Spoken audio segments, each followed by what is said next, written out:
오늘 이제 사도 제목, 주님과 한편 된 사도 요한. 사도 요한에 대해서 우리가 이제 오늘 시작했어요.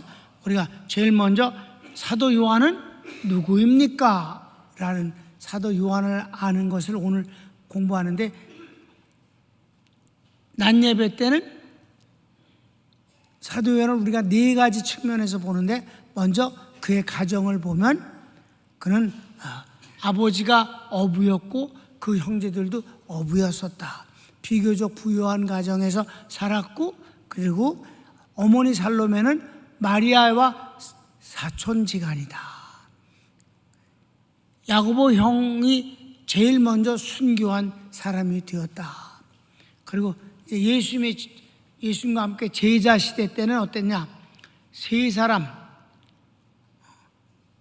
베드로 형제 야고보는 좀 이렇게 제외됐어요. 미안하지만 베드로하고 요한의 형제 야고보와 요한 셋을 세 제자라고 묶어서 항상 이 세 제자만을 주님이 데리고 다니셨어요. 그런 거 보면 베드로 형제 안드레는 좀 불쌍하잖아, 그렇지? 넷이 같이 처음에 제자였었는데, 주님은 절대 평등한 분이 아니다. 쓸 사람을 쓰시는 것뿐이다. 복 있는 사람이 더 복을 받을 뿐이다. 그거 정말 얼뜻 보면요, 좀 섭섭할 때도 있지만 그건 뭐 어쩔 수 없는 거예요. 그분이 5달란트 2달란트 아시죠? 그때 주님이 하신 말씀, 나는 있는 자를 더 있게 하고, 1달란트가 괜히 1달란트 뿐이 그때 뺏은 게 아니잖아요. 1달란트가 뭘 하세요? 예수님 보고, 나 당신 알아요. 당신은 있잖아요, 어떤 사람이냐면 심지 않은 데서 거두려고 그러고 흩트지도 않고 모으려고 하지 않냐? 덤태기 씌우는 분이잖아. 이거 1달란트 주고 날 어떻게 덤태기 씌우려고. 그래서 나 덤태기 안 쓰려고 땅에다 묻어놨었어. 이거 당신 거 가져가. 이게 1달란트 바른 사람이에요, 여러분. 주님이 1달란트 때문에, 작기 때문에 뺏은 게 아니에요. 1달란트 바른 놈이 그렇게 말을 했어. 주님을 향해서 뭐라고? 당신은 심지 않은 데서 거두려고 하고 흩트지도 않고는 모으려고 뺏으려고 하는 분 아니냐? 나 덤태기 쓸까봐 당신 1달란트 주고 당신 5달란트 요구하면 어떻게 나와? 그래서 이거 묻어놨었어. 분명히 이거 당신 나한테 준 거 맞지? 가져가요. 이랬기 때문에 주님이 없는 자는 있는 것마저 빼앗기리라. 그럼 있는 거 없는 자를 빼앗긴다는 말이야. 하나도 안 뺏겼어. 1달란트 도로 다 주실 뿐이야. 지가 도로 내놓은 거야. 아셨습니까? 1달란트 맡겨둔 사람한테 2달란트 달라고 안 그러셨어? 1달란트 주는 것마저 뺏긴다는 뜻이지. 그리고 그걸 어떻게 줬어요? 10달란트 있는 사람한테 주지 않았어요. 그러니까 빨갱이들이 뭐라 그러죠? 주여, 그 사람 벌써 10달란트는 있지 않습니까? 10달란트. 10달란트는 어마어마한 돈이에요. 그걸 현재 금액으로 따지면 10억도 넘어. 주님이 사업 좀 해보라고 그러는데 1,000만 원 주고서 하라고 그랬겠어? 엄청난 돈을 주신 거예요, 여러분. 근데 1달란트를 더 주니까 11달란트나 주지 않았습니까? 그랬을 때 나 있는 자를 더 있게 하는 거예요. 왜? 주님은 이익을 남기는 자에게 투자를 하는 거니까. 제자들 가운데서 3명이 세 제자라고 불려졌다. 이런 것들을 연구하면서 아까도 얘기했지만 내가 무슨 생각을 하겠어요? 내가 주님 앞에 정말 바울은 지금 낭중에 나온 사람이니까 이때는 아니었잖아, 그제? 예수님 부활하신 이후에 만났잖아. 전혀 특별 채용이지. 바울은 예수님의 제자들 가운데 12명 중에서는 요한이다 이 말이에요. 세 제자, 낭중에는 하나, 주님의 사랑하는 제자. 그가 예수님 고난받을 때 언제나 곁에 있었다. 의리를 지켰다. 아멘.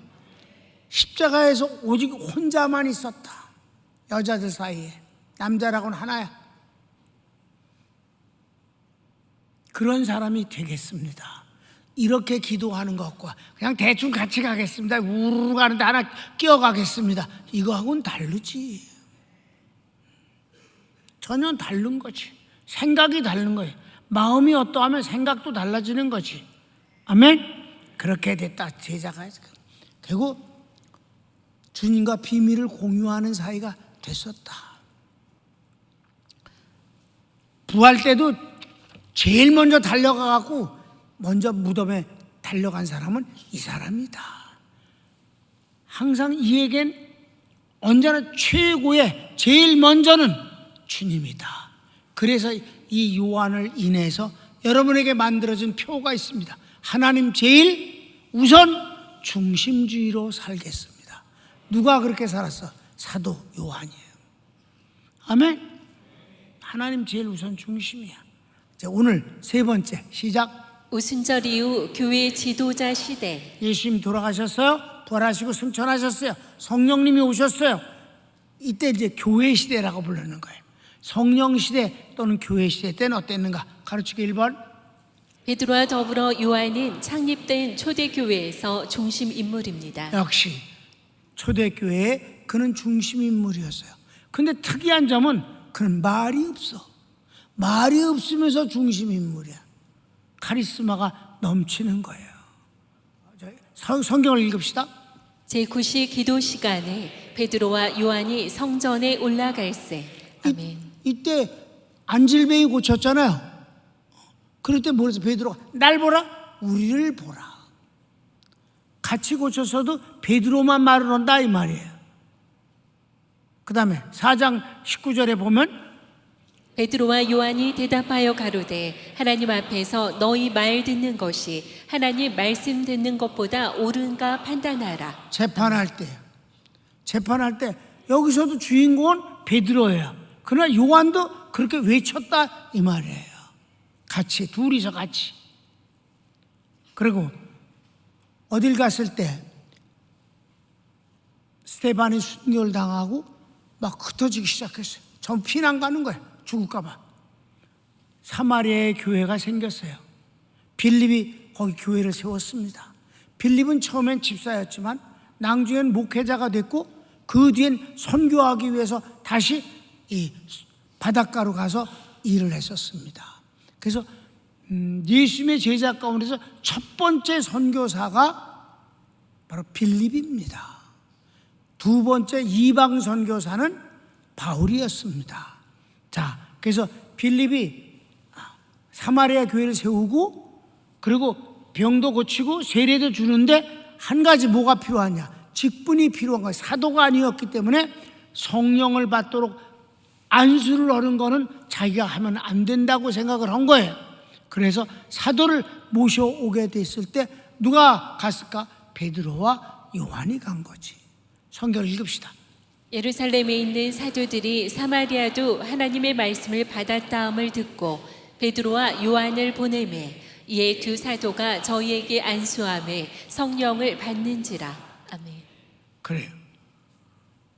그렇게 베드로와 사도 요한이 가서 안수원이 성령의 은사를 받았다.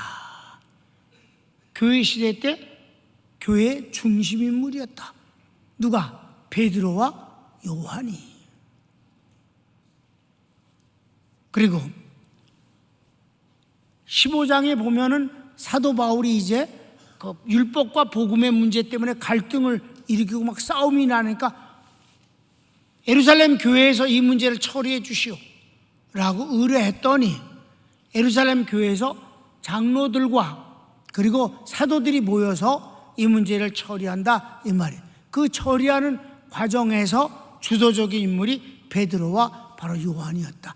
예루살렘에서 총회가 열릴 때도 중요 인물입니다. 읽읍시다. 사도와 장로들이 이 일을 의논하러 모여. 그래서 아멘.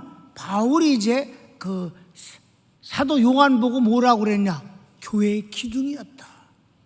기둥, 버티고 있는 기둥이다. 중심 인물이다. 3번. 바울은 요한을 교회의 기둥이라 불렀습니다. 성경을 읽읍시다. 또 내게 주신 은혜를 알므로 기둥같이 여기는 야고보와 게바와 요한도 나와 바나바에게 교제 악수를 하였으니 이는 우리는 이방인에게로 저희는 할례자에게로 가게 하려 함이라. 아멘. 교회의 기둥 중에 하나다. 여기서 3명을 바울이 언급했어요. 세제자제. 그 다음에 4번은 사도행전에서 바울과 베드로가 주인공인데 비해 요한은 드러나지 않습니다. 아주 묘한 분위기예요. 요한은 드러나질 않아. 그런데도 끝내는 이는 가장 하나님의 귀한 종이었어요. 베드로는 실수를 좀 하잖아. 요한은 실수한 적을 보여주지 않아요. 그 다음에 5번. 요한의 성격은 내성적이며 정열적입니다. 베드로와 함께할 때 말하는 사람은 베드로입니다. 그러나 요한은 항상 주님 편에서 성령에 의해 사역합니다. 그 좀 달라요. 분위기가. 이제 앞으로 공부를 하면서 이런 현장을 전부 우리가 찾아보면 확실하게 드러나요. 그러니까 그 예수님과 함께 일할 때 요한이 말한 거는 몇 마디 없어요. 성경 전체에서. 그런데도 항상 예수님이 사랑하는 제자라고 한단 말이에요. 그러니까 말이 꼭 많아야 훌륭한 건 아닌 것 같아. 말 많은 놈이 많은데. 근데 사도 요한은 말이 없다. 말이 없어. 이제 낭중에 보면 사도 요한이 말을 한번 하면 무섭게 해. 무섭게.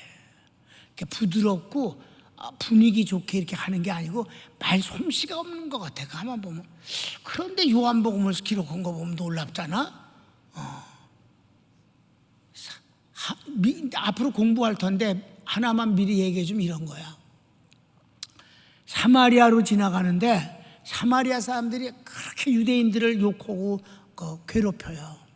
그때도 예수님을 막 뭐라 그러고 제자들 보고도 막 뭐라 그랬어. 유대인 사마리아인들이 막 씹고 막 그랬어.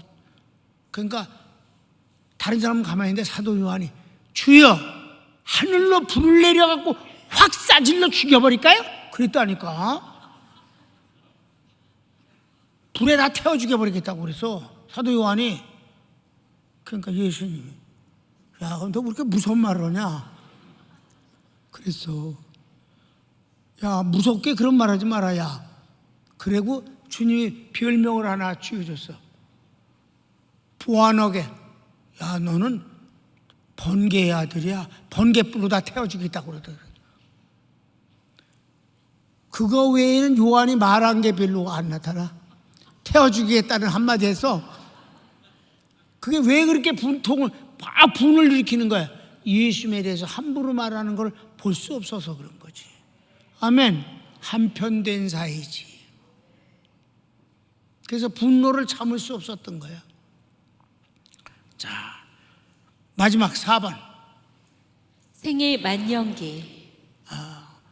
다른 사도들은 다 일찍 죽었어요. 그런데 사도 요한만 진짜 오래 살았어요. 가로치 1번. 요한의 만년은 에베소에서 목회 생활입니다. 에베소에서 그러니까 전부 이제 62년 되는 예루살렘에 교회가 하나도 없어. 교인이 하나도 없어. 다 쫓겨났어요. AD 70년에 몽땅 죽어버렸어. 예루살렘에 있는 유대인들은 한 명도 살지 않고 다 죽어버렸어요. 피난 나와 있는 아시아에 있는 유대인들만 있었어요. 에베소에는 유대인들도 있었고 이방인들이 많이 있었던 곳이에요. 그러니까 아시아의 가장 중심 교회가 에베소 교회입니다. 이 에베소 교회 담임 목사로 오랫동안 있다 거기서 만년에 숨을 거두게 됩니다. 에베소 교회 담임 목사였다. 2번. 요한은 도미샤 황제 박해 때 반모섬으로 유배 갔으며 다음에 돌아옵니다. AD 95에서 96년.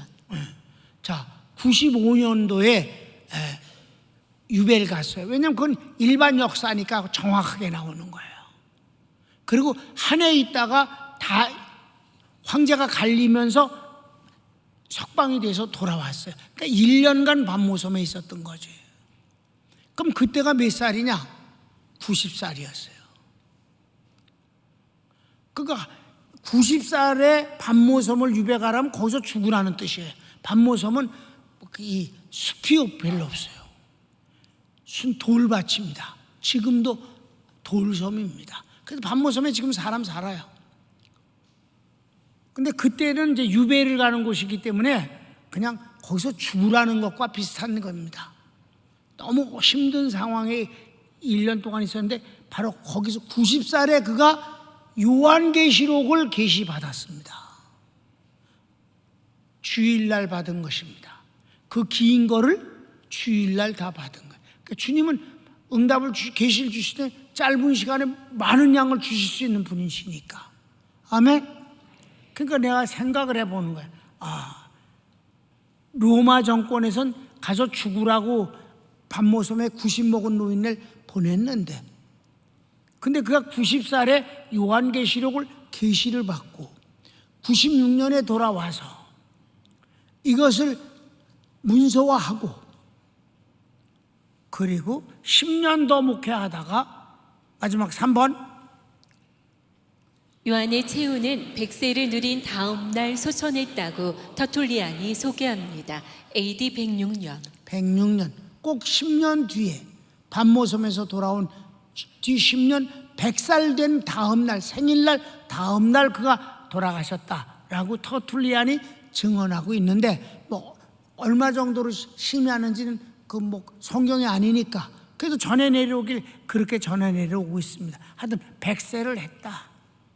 그리고 갔다 하는 것이니까 그 마지막 때에는 그가 에베소에서 마지막 때는 걸음을 못 걸어서 의자에 앉아 있으면 제자들이 의자에 앉은 채 들어서 설교석에 갖다 이렇게 놓으면 앉은 채 복음을 전했다, 이렇게 말씀을 해요. 오늘 사도 요한에 대해서 우리가 대략적인 것을 소개했습니다. 가만 보면 사도 요한은 처음에 4명이 주님을 만났을 때 바로 한 사람, 그러니까 처음에는요 요한하고 안드레하고 예수님을 만났어요. 그 밤새웠어요, 예수님하고 같이. 근데 똑같이 공부를 했는데 안드레가 그 다음엔 베드로를 데리고 갔어요. 그 베드로도 하나님 주님한테 말씀 들었어요. 근데 첫 번째 간 사람은 요한과 안드레인데 나중에 4 제자 중에서 보면 요한과 베드로가 주님의 더 가까운 제자가 되어진 거, 마침내 사도 요한이 가장 거의 유일한 주님의 제자가 아니었나. 어디에? 십자가 밑에. 제자, 유일한 제자예요. 여러분 어때요? 다들 도망가서 멀리 도망가서 멀찍이서 구경들을 하고 있는데 예수님 십자가 못 박힌 걸 멀리서 보고 있었어요. 구경했어요. 물론 슬픈 마음이었어요. 요한은 그 밑에 있었다. 기도는 이렇게 하자. 주님, 저는 예수님 십자가 밑에 있었을 겁니다. 그게 조금 거시기 하면 앞으로는 꼭 밑에 있을 겁니다. 어떻게 앞으로는 주님 밑에 있겠습니까? 주님이 내게 제일이고 우선이고 중심입니다. 이런 기도 한번 하면 어떨까? 여러분, 우리 주님이 우리 교회를 너무 귀하게 여기십니다. 최고라고 말씀하시는 교회입니다. 정말이에요, 여러분.